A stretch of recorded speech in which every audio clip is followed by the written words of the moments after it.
Hello and welcome to episode 8 and the season 1 finale of Everything I Did Wrong as a Church Planter, a million-part series.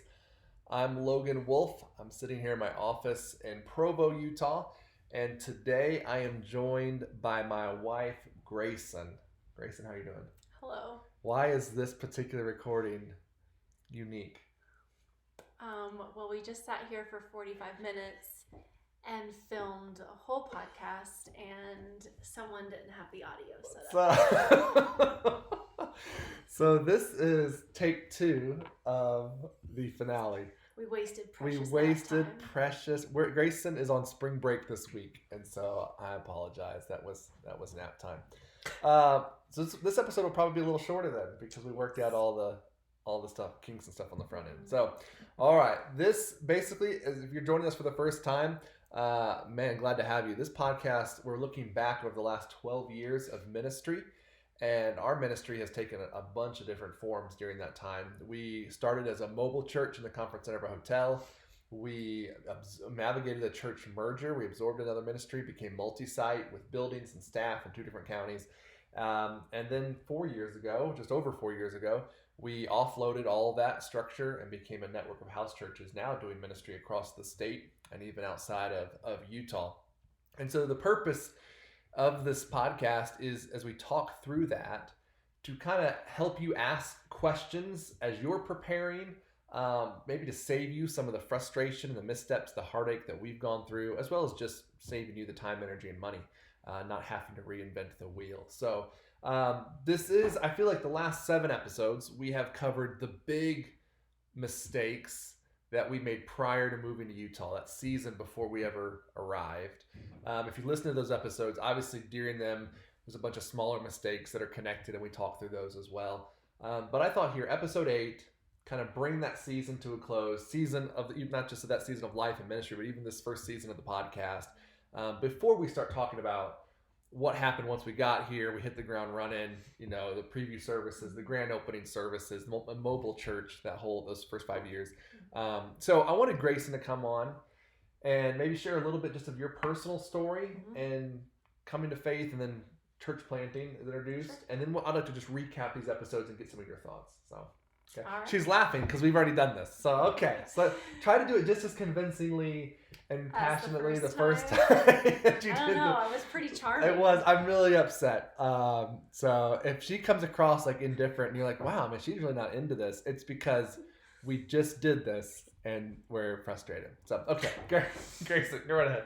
Yes. So as Logan mentioned, we're from North Carolina. So I would say that I was raised in your pretty quintessential Bible Belt Christian home. Went to Christian school almost all of my life, did a year of Christian college, and came to faith at the age of 10, and that was following my parents coming to faith as well.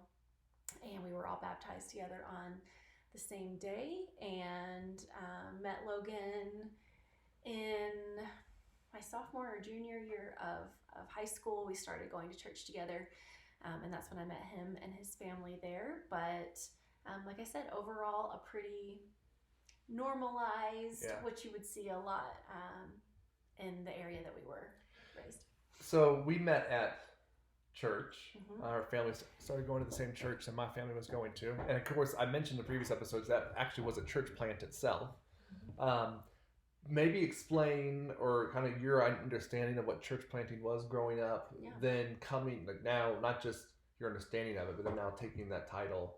Like we went out as church, people were calling us, we're church planters. So talk a little bit through just your understanding of all that before we moved. Yeah, I mean, being raised in that environment, you're not unfamiliar with words like missionary, which was probably primarily what I had been exposed to. I think everything kind of fell under that umbrella. If you were moving outside of where you lived, like maybe that city, or even if you, I don't know, maybe if you were going, on the other side of the city, you'd be considered missionary. But church planting was a relatively new term to me when we were first preparing to go out here, kind of starting a work where there is no work. You're, starting from that early growth Yeah. phase. So we were engaged because we dated for a year. Mm-hmm. We're engaged for a year, and shortly after we got engaged, Grayson and I came to see Utah, just so she could put eyes on it before we got married and made the move out here. It's interesting enough, we stayed with the couple. So I just mentioned we navigated the church merger. We absorbed the ministry of a couple that we stayed with before we got married. So that's who we stayed with in Salt Lake City. And so Grayson got to come and see it. Any initial thoughts just going from talking about church planting to now you're standing where you're anticipating moving? Right. Yeah. Yeah. I think we've said, Logan used to joke that it was easier to break up an engagement than it was a marriage. So I think he just wanted to make certain that I knew what I was getting myself into. But like you mentioned, we stayed primarily in the Salt Lake area. But even, being in Salt Lake and being exposed to a lot that's there, it's pretty immediately obvious the need and the lostness that's in this state. And I think that trip was instrumental in me kind of catching his vision, and being able to kind of say, okay, I'm in, let's do this, and kind of make that big step together. I was making trips to Utah every summer since just before I graduated high school. Even through college. Grayson had that initial trip. We came one more time shortly after we got married. So we were married 2 years before we moved. We came with your parents, and then did the temple tour, the Okra Mountain Temple, all kind of the destination kind of touristy stuff. Yeah. But we ended up staying in Park City. Anything, even at that point, you only had 2 trips to see it before. We were actually in Provo that second trip. Right. We weren't in Provo the first trip, really. Yeah. I think actually coming down into Provo that second trip and kind of getting a actual feel for what the city would be like. You at least had some, context or understanding, but I think in my mind it was still, kind of hitting you that you were leaving, this was actually happening. Yeah. Okay. Remember that episode of Frasier? Oh, and Frasier. Like one of the latter seasons where Niles and Daphne get married, and they find out everyone would be upset because they eloped. Yes. And then so they had to go through a marriage ceremony again. Yeah. And then her mom wasn't there, so they pretended they weren't married, and they did it again. Yeah. And so by the third time, they're just like, "Oh, and I love you," and all this kind of just nonchalant. Is that what we're doing? You're just rehashing stuff. Okay. So, all right.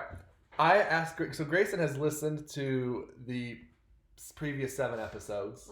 I had asked her a time or two to be on some of those, and I think what was there's pushback. Almost as much pushback as to get to record this a second time. So what was some of the pushback just initially? I think it's just it's like reopening a wound. Because even listening to some of the episodes, there's like a physical reaction to it. Yeah. We were so young, so naive, did not do a lot of thinking for ourselves or make decisions together. We just kind of did what other people told us to do. So I think for some of those specific topics that he's covered, it kind of hit a little. I was like, you go ahead. We were, so you got this. I think I've said this before. I was 25 when we moved here. That would have made you what, 23, 22, turning 23. Yeah. Very young. And so it was brand new experience for us. And so I would love what are your initial impressions? Because again, it's been hard to kind of get some feedback for the podcast just because I'm not on social media or anything. So I'm just looking at reviews and ratings, like on Apple or Spotify. But what's your initial thoughts of the podcast? What have you enjoyed, or what could we do better as we wrap up this season and go into the next? I mean, obviously, I'm not an outsider listening in because I was a direct participant in everything that happened. But I would certainly hope that somebody has found this helpful, and if we could save a young couple just starting out, even just a little bit of heartache or some poor decision making on the front end, then I'd say it was a success. Yeah, the only thing that I mentioned previously as a downside was that a couple of them ran a little long for me in my short attention span. And then ironically, we ran a little long last And time, we didn't get to use it. and now we didn't even get to use it. Yeah. Okay. So I appreciate that. I'm just gonna just real quick recap some of these episodes. If you got a story you want to share or some input, just something you were around the same topics.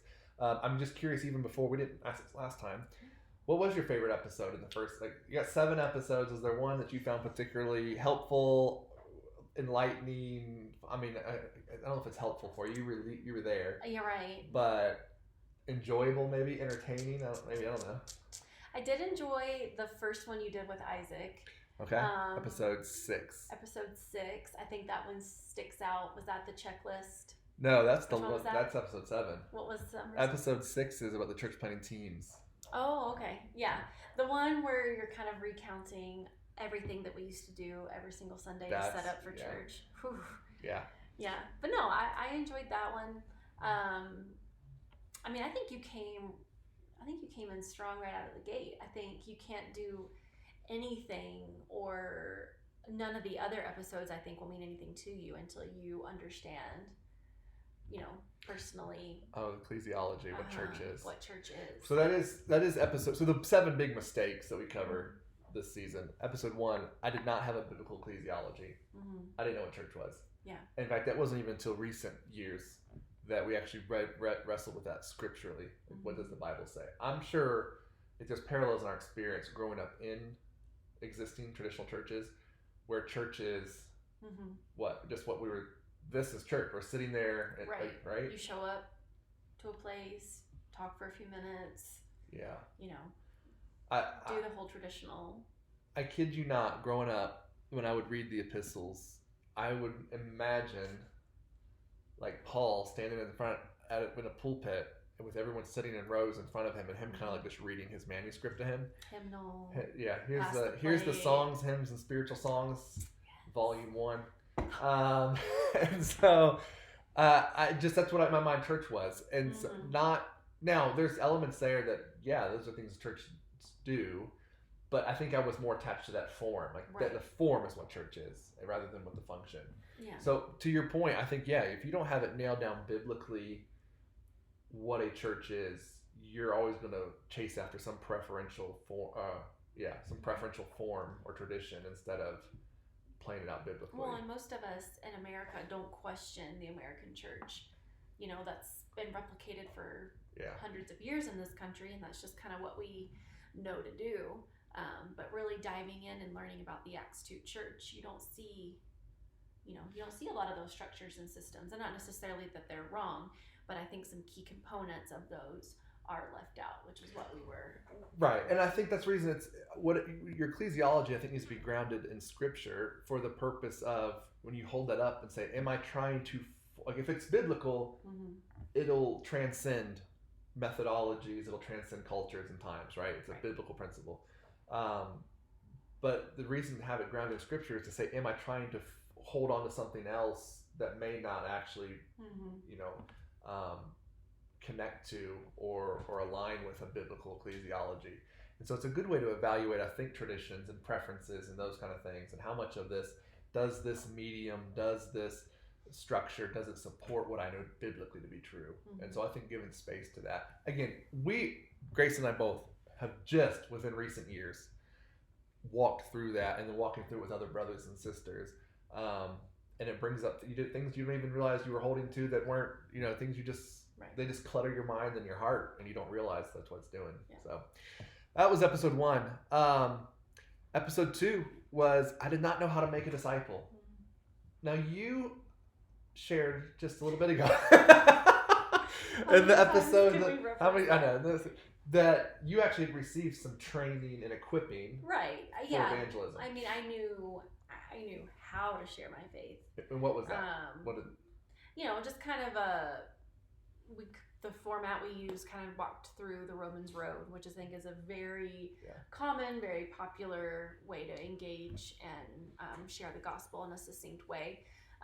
But as far as making disciples, or me personally, working with someone over a period of time and discipling them, seeing them come to faith. I had never done that before. Outside of a 10-minute, hey, do you know where you're going to go when you die? Yeah. Oh, okay. Well, let me share with you some verses. Okay, do you want to pray? No? Have a nice day. Yeah. That was the extent of my disciple making. I don't know if I ever received any kind of formal equipping for evangelism. I remember going door to door. We had to with college, like they required it of you. And but were you can be certain I honestly reported how many doors I went to every single week. Man, Logan's knocking 3,000 doors a week. Like no one's touched. Was that mostly just inviting people to so church? So that's what I was gonna say. The difference between, and we even did this when we moved here. Oh, yeah. We knocked every door in Provo. What were we doing? We were just inviting people to a service. And so I did not actually knock on the door and share the gospel until I had been on the field 7, 8, 9 years. Whenever I received some initial training, and then we had seen people saved. Less than half a dozen over those years, in the context of I'm preaching, they're responding broadly in a group. But you're right, that one-on-one, we're sharing the gospel. Now we're walking with you through the word to help you. What does this mean? Yeah. We're just experiencing that in the last 4 years or so, and which is insane. Yeah. That we've been church planners for almost a decade and not have done that. And that not be part of your formal training Even on before the front you're end. released. Well, that goes back, and that goes back to which. Well, let's just go here. Episode 3. I did not explore various church planting organizations. So there were some things. I don't know if that's something I wish we'd done different. I wish I'd been making disciples already before I moved. Like moving somewhere doesn't magically make you a disciple maker. Like I live here, but now when I go over there, I'm gonna start sharing my faith. That's a mistake. I feel like a sending agency or a local church should have called out in us. Right. They didn't. So that's one of the mistakes I feel like I don't need to carry as solely ours. It is a mistake, but I think that's some shared responsibility there. So episode 3, church planting organizations. We just, what were you wearing? Right. Yeah. Well, yeah, I think we very much felt like this is where we are. This is what our choice is. We didn't know that there were other options for us. We were very, very young, and I am grateful to all the people who did step in and help us get here. But it felt like we were a little, is unauthentic a word? I don't know. Unauthentic? Inauthentic, right? It's inauthentic. Inauthentic, yeah, that's the word. We both have master's degrees We there. both have master's degrees. I help educate children for a living. Really unauthentic. A little inauthentic. We're gonna abandon that word. Wow, pick a different word. Maybe not true to ourselves in the process as far as we knew going into that one option that we didn't fully agree with everything that was being expected of us. But at the same time, that was the only option as far as we were aware. You were very eager to get here, so we were willing to just be like, okay, give me the paper, I'll sign it, let me just get out there. Whereas in hindsight, we could have done a better job at researching and really being aware of the fact that there were other options that might have aligned better with. And of course, at that point, we're not even talking about alignment around methodology. We came convinced we were going to do the mobile church instead of a traditional attractional model like that. I'm not talking about methods, more preferential things. And so we probably would have gone another route that way. Yeah. I think we didn't press into any of those as they were interviewing us and we're going through the material in preparation to move. Had we been aware that there are other options, and I think this is a good takeaway. If you are about to be a church planter or missionary, there are tons of options as far as partnering with sending agencies or networks or organizations or local churches to get you where you want to go. So because of that, you shouldn't have a fear of asking questions and asking for some clarity and facilitating some conversation around things either you don't understand or things that don't make sense to you. And really, there's a chance for some mutual growth, I think, in that by having those conversations. I think in our situation, because we were this was ignorance. This is pure ignorance. We didn't know there were other options. And so we were afraid, I think, to push back on some of those things or to ask questions about those things, because then if we're told no, well, what do we do? Well, then what do we do? Yeah. So yeah, that's hindsight. Would have had more conversation. I think that was definitely a big mistake. Yeah, but here we are. We're in Utah. Yeah. All right. Episode 4. I made fundraising entirely about money. So Grayson and I raised support to move out here. Essentially, my salary, called a deputation, just basically that circuit of fundraising. We took 16 months. I don't think we should have taken that long. I know some people spend a lot longer, but I'm feeling like we probably should have been a little quicker. We were in 5 different states, 121 different churches. So Sunday morning, Sunday night, Wednesday night, and then usually if there was some kind of revival or camp or something, we'd be there at a Tuesday or Thursday night event or something, a VBS maybe through the weekend, but just trying to raise money. I wish, like, we don't know or hear from any of those. There's a very small fraction of people that we're still connected with through that. And I think in that episode, that's my regret. What are your looking at that whole experience? What are your initial thoughts? And then maybe even that mistake of... I mean, I think even when we were in it, we weren't enjoying it, but it was a necessary means to, again, this is what we have to do in order to get to Utah. So it made for very long weeks. It was a lot. I was still finishing school, finishing up student teaching. So a lot of times we were in super late on Sunday nights and Wednesday nights. I was getting up and going to school the next day. So it was a lot. And I think when you show up and your end goal is we need to leave with as much money as possible, because this is the goal we're trying to hit. We need a good offering. And on top of that, we need people to really buy in, instead of, well, at least for me, it's like, okay, I want you to catch the burden and the vision, but really, we're here just because we just need X amount of money. So again, I think it takes some of the... Are you going to use the word? Authenticity. I think it takes some of your passion out of it and doing the same thing over and over and over again. Because you got to hear the same sermon. Oh, my word, too. I had 2 rotated. Well, not initially, though. I was preaching that one That's pretty hard for a while. That's true. By the last time I preached it, it was fire. It was polished as can be, man. Yes. But here's the regret in that is, like, because that was I think the error also is a mindset of coming in, like, instead of looking how can we bless and equip and encourage this group of people, right? It was a take. Yeah. And I think that's wrong. Like, ministry should be collaboration and teamwork and partnership. And part of that's probably like in our case, maybe the structure, the point was set up like we just need to go get money. Right.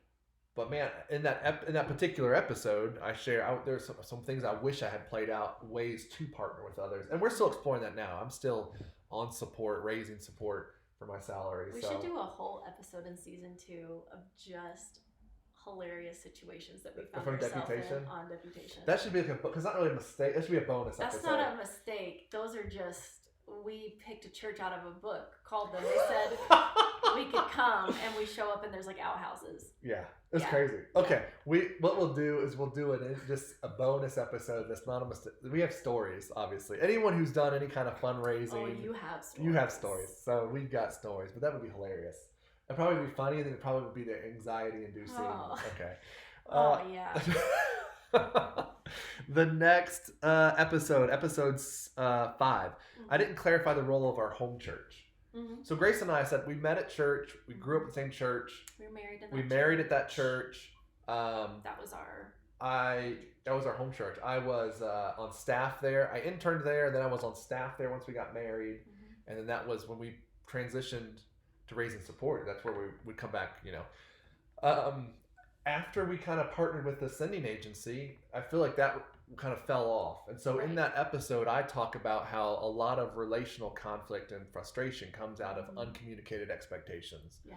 Like, I would have thought a church plant, which was our home church, sending out another church planter would have been a rallying point. Like, this is exciting. And then it didn't. Communication kind of fell off. When we moved here, they stopped supporting us. They've never sent anyone to see us. No teams or anything. And even when I've reached out, I know you've reached out directly. There's been contact, and it's been met with kind of resistance and silence. So I don't know. I hate that that's what happened. How that unfolded. Yeah. Yeah. As you look back at that, any thoughts when you listen to that episode? I think one of the main reasons why communication stayed as long as it did was because both of our families were still going there at the time. Yeah. So I think it's kind of hard to ignore us when our families were still going to church there. But since then our parents have moved away, and I think it turned into a situation of maybe some preferential differences, and then again, I want to highlight, we're talking, there was no drastic methodological difference until just recently. So when we talk about with any differences, we're talking preferential things. We're not talking about methods. And if you're like burning for an example, like the fact that Logan wasn't wearing a tie on Sundays. Yeah. We'll just go with that. That's a good example. So I think that our home church, those things started to become what started as something small eventually became a huge divide. Yeah. And like Logan mentioned, we've reached out and tried to kind of bridge that gap back or restore a relationship there, and it hasn't been met with. No. With So the takeaway from that conversation or that episode is, if you're attending a church now in anticipation of being a church planter or a missionary, you're on staff somewhere, I would go ahead and bring that up and be like, what will be the role? What will be our relationship? Because it's best to know on the front end. And they may tell you there won't be one. Okay, but at least to know that up front. I mean, I guess at least to know that up front. But I think it's okay to ask, like, will you be sending mission teams to come help us get started? Will you be at our grand opening service? Will you be praying for us on how do you want me to submit prayer requests to the body? Can I bring updates to the body here? Or what's the financial commitment? And I think having all those conversations up front, because I just assumed those things. Right. Like I just assumed our home church would be sending people and sending money and praying for us, and it just wasn't. So I think even that episode itself may be a good icebreaker to share with the church you're at now, and have that conversation. That's so important. The next two episodes, so episode 6 and 7, I brought in a friend of mine, Isaac, that I met at Idea Day, this conference in Las Vegas, Nevada. Incredible conference. Highly recommend it. We met there, connected there, would talk on the phone occasionally, but then really it actually started to be more like bouncing things off each other, asking questions, learning from each other.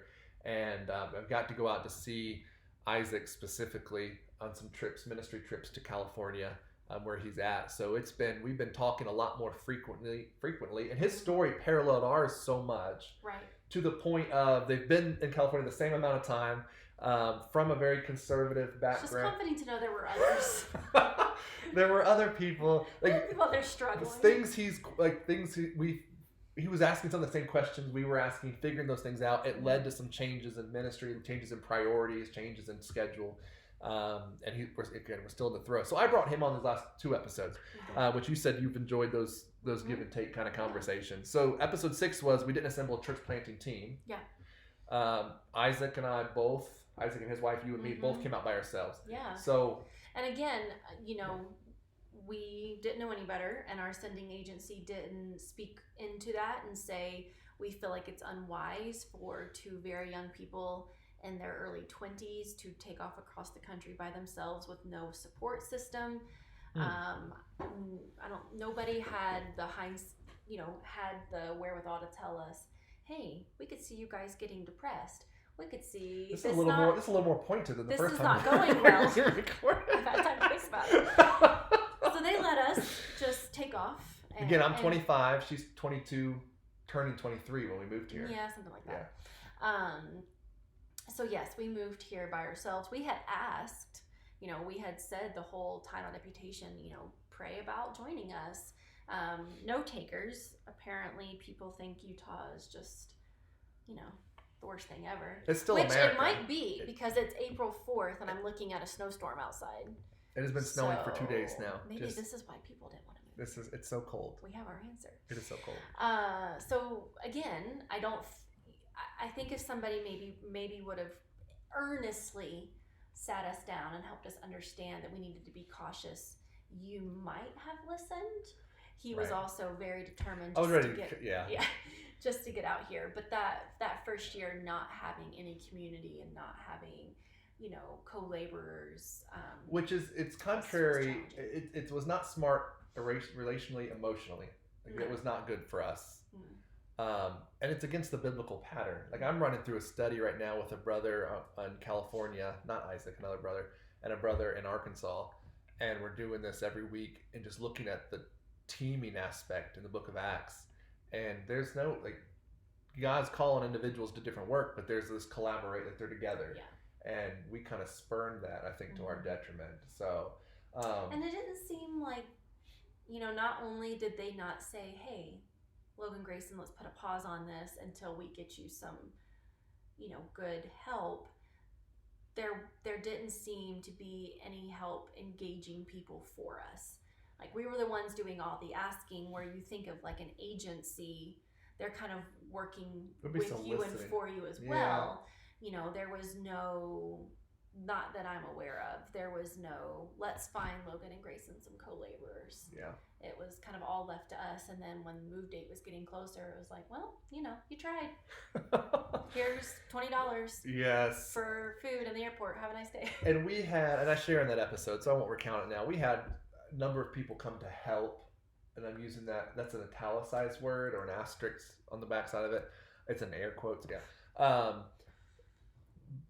So there was a lot that can be said about, is there unity in those teams? Is there shared vision? Even the first team couple that came to help us, their home church was holding them to some was very closed hand, holding them to some standards and preferences that we were not. As I was essentially their pastor.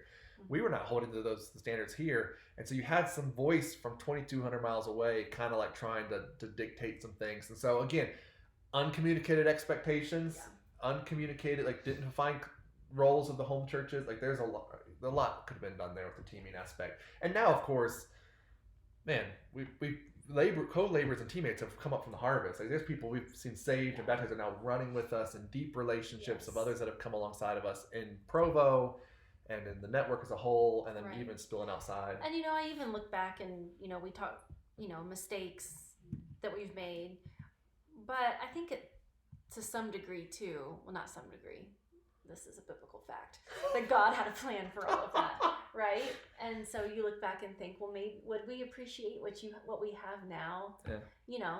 If we would have. It's always that. I think he's redeeming. He's redeeming. Yes. All these are. I'm saying these are mistakes. Mm-hmm. I'm clearly aware we would not be where we are now had not walked some of this. And again, I think it just makes me more grateful for the amazing people that we are surrounded by now. Right. When you go through a season of loneliness and then to come out of that with such rich relationship. It's good. It's good. Okay, last one. Episode 7. This was just a couple weeks ago. I was with Isaac in this. I read church planting books like checklists. You did. I did. You didn't read any church planting books. Nope. Did not. I read whatever. I gave the list in that episode. Mm-hmm. I read these often on deputation. 95% of the time when we were going to a church to raise money, Grayson's the one driving, and I'm sitting over there. Still the one driving. So I just hate driving so much. I just hate it so much. I waited until I was 18 to get my license, and so, I'm reading these church planting books, and I'm viewing them as if I do X, Y, and Z, stuff will happen here. Yeah. It didn't happen that way. No. And I don't think I didn't read because I wasn't interested. I just think at the time, it could be different now. Nothing really existed for, I guess, women on that topic. Because a lot of the church planting books you read, you're reading those as the lead pastor. You're reading that as the one, doing a lot of that work. But anything that was given to me or suggested for me to read during that time was more in my role as a pastor's wife, which, you can find some good in just about anything that you read, take little bits and pieces. But most of it was so heavily geared towards child raising. And at the time, we didn't have kids. We didn't have kids for the first 6 years that we lived here. Yeah. I mean, we were married 8 years and 6 years. 6 years before Jacob. So I mean, that's a long time for me to be trying to be helpful to you and the work, and there not really being anything rich and purposeful. And like I mentioned last time, and the lost episode, the lost episode with no audio, nothing. The whole reason why you're here is the whole reason why you're on the mission field, church planting, is to make disciples, right? That's the Great Commission lived out. Well, nothing really existed for how to do that. Most of the things at the time that existed for women were about, supporting your husband as a pastor's wife in that role, and then, bringing up your children, which again aren't evils in and of themselves. Those are very helpful resources, but again, that was not the stage of life that I was in. I wish it would have, again, because I'm reading these church planting books, I'm running my checklist. There's stuff they speak to that's like when you've done your launch and now you've got 25 or 50 or 100 people or whatever. And I'm trying to put all that in place when it's just Grayson and I. It was just Grayson and I for the first, after we launched, it was just Grayson and I for the first year. 2 people. Yeah. So I'm like trying to put in, I mentioned Nelson Searcy in several episodes. Love Nelson Searcy stuff. A lot of systems. And I'm trying to implement policies and stuff and procedures and pipelines for all these systems. Right. As if we've got huge amounts of people we're bringing into the building. Or even like 25, 50. And it's Grayson and I. And so it was wasted time and energy. Right. And so what would have been way more applicable and practical is if Logan and I had moved here and just started making disciples rather than, hold up in our condo while he's going through a checklist for And then that would have been the most helpful thing. But again, that's you felt accomplished because it's like, okay, I'm getting things done, but it's not kingdom work. We didn't advance the kingdom at all. No, it could have been hindsight. I mean, hindsight. That's something we would have done differently. We would have just started making disciples and learning that. And then as you get disciples, hey, we should be gathering these.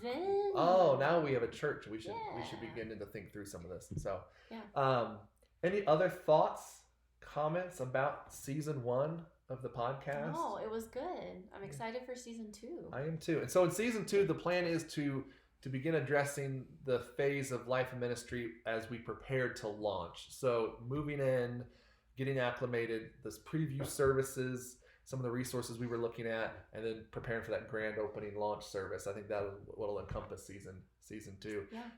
I hope this has been helpful. If it has been, please subscribe to the podcast. Maybe you're just jumping in right now. This is the first episode you've listened to. That's awesome. Hopefully this will make you want to go back and listen to at least a couple of these previous episodes and get more of that information. Please subscribe, leave a rating, leave a review for us. We are on Spotify, we're on Apple Podcasts, and then share this. Share it on your social media, pass it around. If you know a church planter, a missionary, someone who's thinking of being a church planter or a missionary, if you've got staff at your church or whatever, a team, please pass it around. And if your wife's looking for someone to connect with, I know all the emotions that come with this process, and someone we've been doing this for 12 years now. I'm on Instagram, so tell your wife to send me a message. What is your handle then? I believe it's GrayGray88. GrayGray88 on Instagram. Yes, on Instagram. So I'd love to connect with your wife and offer any support that I can. Again, I am Logan Wolf. This is my wife, Grayson, and this has been Everything I Did Wrong as a Church Planter, a 1,000,000-part series.